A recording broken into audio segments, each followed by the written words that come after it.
Okay mga kamats, mga kaibigan, welcome back to another content about kay Awit Teka Lang. Yay! So panoorin na po natin itong video na, well, may nag-send sa akin ito and you know, kasi paulit-ulit na lang yung mga videos na ganito sa YouTube na merong, or sa Facebook, na merong isang influencer or merong isang gamer or merong isang tao na nagpo-promote ng casino na may sandamakmak na pera sa Gedli. TLDR nitong video na to, kung gusto nyo nang mag-exit out o i-dislike yung video, ano lang to, marketing strategy, okay? Kasi hindi po ganyan gumagana ang mga casino, okay? Kung totoo na parating may pumapaldo ng ganyan, sana lahat ng tao nagkakasino na lang. Hindi, di ba? The house always wins. Okay, papatunayan natin yan mamaya using some mathematical concepts. Hindi tayo magdi-delve in dun sa actual numbers, dun lang sa mga concepts and of course yung psychology nito. Kasi paulit-ulit na tayo dito, pero ganun pa rin, nakikita ko, problema pa rin to. Ang dami pa rin nagmamakaawa ng GCash kay Awit, di ba? It's a vicious cycle, mga kamats, mga kaibigan. So panoorin na natin. Ganun kasimple, pal. Ano yan? Ba't ang dami mong pera dyan niya? Lo, tayo mo. Lalaro ko ng ribet. Nakita mo yung pera na yan? Oo, yan dami nga eh. Lahat yan sa ribet. I would agree na galing yan sa ribet, pero hindi yan galing sa panalo. Okay? Galing yan sa mga perang pinapasok nyo. So, paano po ba gumagana yan? Okay? Lahat po kasi ng casino, may third party, ano sila, kahit yung sa Pagcor, may third party app store sila na doon nila kinukuha yung mga games. Kaya kita nyo, yung pinopromote ni Awit, kaparehas nung, yung games nun, kaparehas nung halimbawa kay Doggy or kay BB Kim, di ba? Pare-parehas sila ng games. Kasi meron silang pinagkukuhanan ng third party na slots para ma-maintain na fair yung laro. But, ang kinaiba dyan is yung, number one is yung legality, okay? So, it's only legal when it's under Pagcor. If it's not under Pagcor, it's illegal. But, ngayon, doon pumunta muna tayo doon sa mga illegal, ha. Sa mga illegal kasi, merong Filipino operators, merong mga Chinese operators, okay?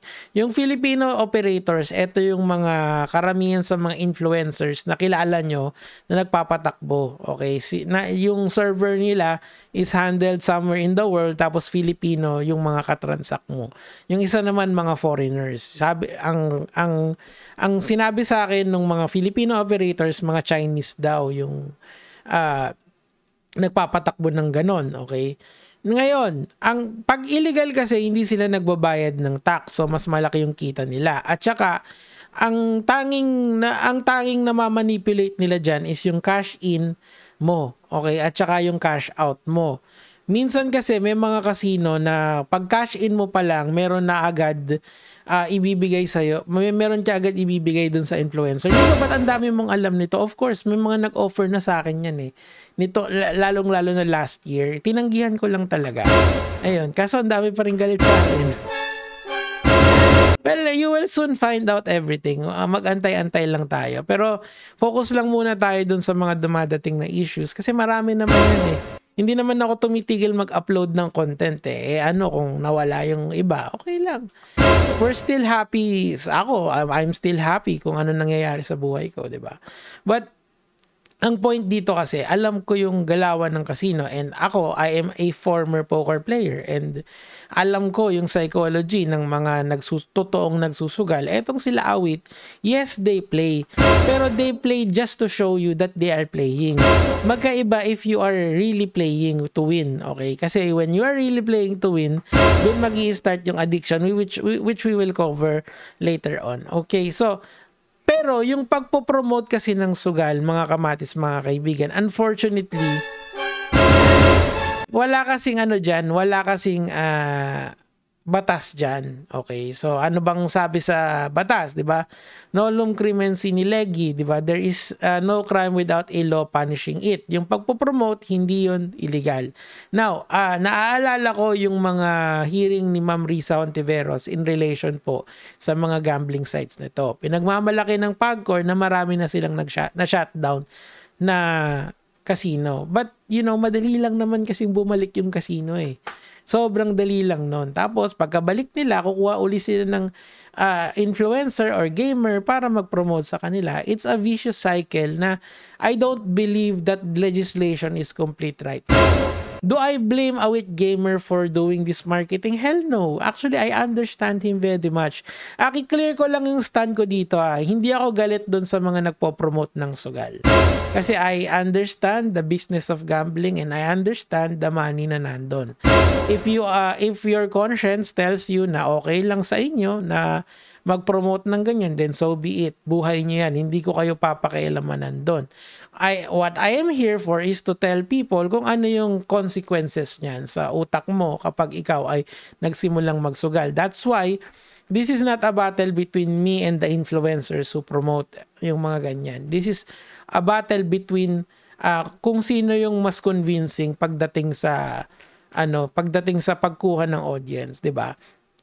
So, mali yung mga sinasabi ng influencers na yung sinasabi ko is wala nang bilang. Una, nung nag-promote ako ng sabong nung 2021, after nun wala na. Can you show me na nag-promote ako ng ganyang sugal? Hindi na, di ba? Hindi ako nag-stream ng ganyan. I was offered back in 2024. Mga popular influencers pa yung nag-offer sa akin yan. And it's good money. I think I was offered around 300 to 400. Kaso tinanggihan ko. Sana nga kinuha ko na lang eh. Alam nyo kung bakit? Kasi kung alam kong mababash ako, di sana kinuha ko na lang. Mas marami akong pera ngayon. Hey, pero hindi, okay lang ako. Kung ano man yung nangyayari sa buhay ko ngayon, I am at peace. Kung ano man yun. So, let's go back dito. Again, I don't blame Awit Gamer. I just feel bad whenever someone is using this marketing strategy without telling you kung ano yung resulta ng gambling, okay? This is gambling. Gambling is always dangerous, mga kamatis, mga kaibigan. Ang nananalo lang dyan is the house. Bakit? Kasi yung mathematically speaking kasi, yung mga slots kasi are not designed to give you money. It's actually yung tinatawag nating expected value or on the average, matatalo ka. So, ang kailangan mo dyan, if you win once ng malaki, you quit the game forever. That's how you win in a casino. Pero, people have the tendency to be addicted to this. Yung nag-aabol ng panalo or nag-aabol ng talo. Diba? Pagka talo ka, nanggigigil ka lalo. So, there are a lot of studies na pinakita ko sa inyo. Kinwote ko pa si Cayetano. Diba? Kasi si Cayetano yung may illegal gambling bill na pinopropose niyang ipasa. And meron dong citation ng World Health Organization. It is said that yung addiction sa gambling is 3 times more dangerous than addiction. Bakit? Kasi sa addiction kasi, yung substance addiction, there is actual medication para mag-intervene doon. Kumbaga tutulungan ka ng medication na yun to be off your addiction. Dito kasi sa gambling wala. It just fucks your chemistry. So it just fucks your brain chemistry and GG ka na. Diba? Lulong ka na.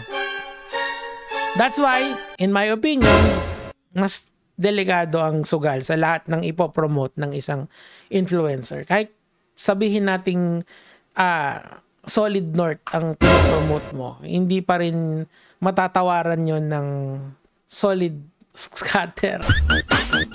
We will talk about that soon. Maghintay lang kayo. Ang point ko lang dito sa ginagawa ko to, I'm not gonna give up on my advocacies just because merong mga naysayers. It's part of the game. And ayoko lang din na baka kasi sabihin nyo galit ako kay Awit eh. Hindi ako galit sa kanya. Hindi ako galit kay Doggy. Hindi ako galit kay Wrecker. Pero naiintindihan ko kung saan sila nagmumula. I understand concepts like self-preservation. Diba? Kasi ang self-preservation kasi, you tend to do things to protect yourself. So, yun lang yung ginagawa niya rito. And how do he entice yung mga audience niya? Kasi yung audience niya doesn't know any better. Unfortunately for you and me. Diba? Hindi naman sila mga discerning na mga individuals. Diba? Karamihan sa mga nagko-comment sa mga ganyan, pengeng Gcash. manonood sila dyan kasi wala lang yung gusto nila yung pag-angat-angat ng numbers, di ba? And one more thing mga kamatis, mga kaibigan, yung nakikita nyong pera ng influencers. Kunyari, may taya na 100,000. Ang sabi sa akin, ang rumor ngayon is divided by 100 yan. So, tanggalin mo yung 2 zero dyan, 1,000 lang yung pinasok niya. Pero, syempre, mas madaming zero, mas okay. But, may mga multipliers yan. Siguro, sa lahat ng, well, I don't want to say anything sa mga, I'm not saying na ganyan din yung ginagawa ni Awita.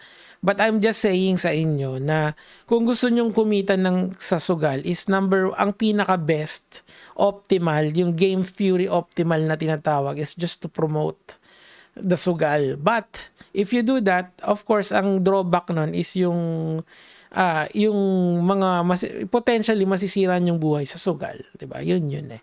Anyway, mga kamatis, mga kaibigan, that's my rant for today kay Mr. Awit. Good luck sa... Tignan nyo na kasi yung ganyang klase promotion. Sabihin nyo na lang, maglaro kayo sa amin. Dahil kailangan namin ng pera nyo. Kaya mga lag.